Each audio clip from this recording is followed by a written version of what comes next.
Bonjour, je suis heureux de te retrouver. Aujourd'hui, deuxième épisode de Sainte-Odile. C'est parti. Tu te rappelles de Sainte-Odile? Elle est née aveugle. Son papa, le duc d'Alsace, n'a pas accepté. Il voulait la tuer. Elle a dû partir et aller se réfugier dans un monastère près de Besançon, très loin de chez elle. Et vous savez, dans les monastères, il y avait des écoles pour les enfants. Elle a grandi et à l'âge de 15 ans, elle a été baptisée par un évêque. Et le jour de son baptême, elle a retrouvé la vue. Ça a été merveilleux pour elle. Et cet évêque, il était tellement heureux qu'il a été voir le papa, Adalric, le papa de Odile, en lui disant « Mais ça y est, ô duc, ça y est, votre fille est guérie, vous pouvez la reprendre chez vous. » Mais Adalric n'a pas voulu. Il est trop fier et trop orgueilleux. Accepter de dire au peuple qu'il a eu une fille aveugle et qu'il a menti donc.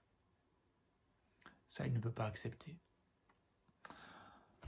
Alors, quand Odile apprend cela, elle est très très triste.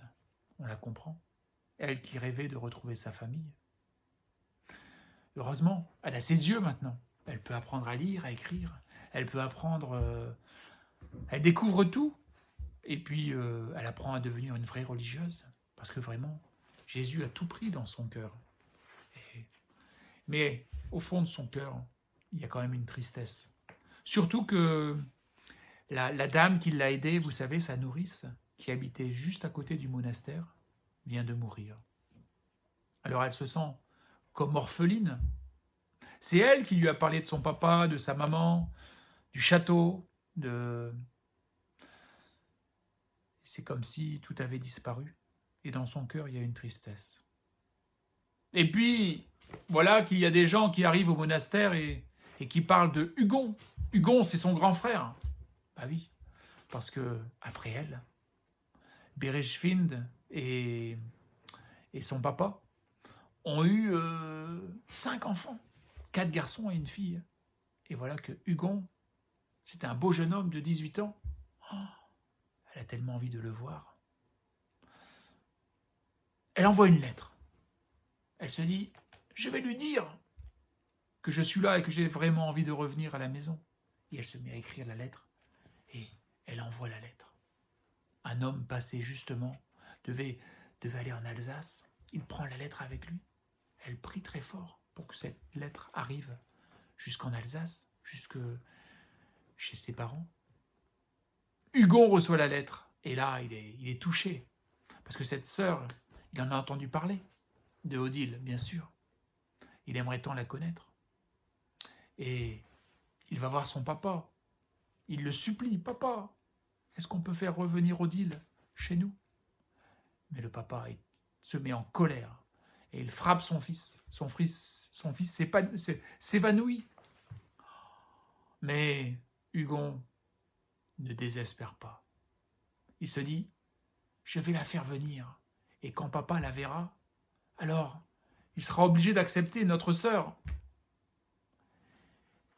Il envoie au monastère un chariot avec des soldats. Quand Odile voit le chariot, quelle joie elle a. Enfin, elle va retrouver sa famille. Elle embrasse toutes les sœurs et elle part. Quand elle arrive près de la maison, Hugon va l'accueillir. Quelle joie. Et puis, Hugon va voir le papa, le prince Aldaric. Mais il ne veut pas bouger. Il ne veut pas voir sa fille. Il se met tellement en colère qu'il frappe son fils. Son fils commence à saigner et là, en voyant le sang de son fils, son cœur est touché et il descend. Il descend accueillir sa fille.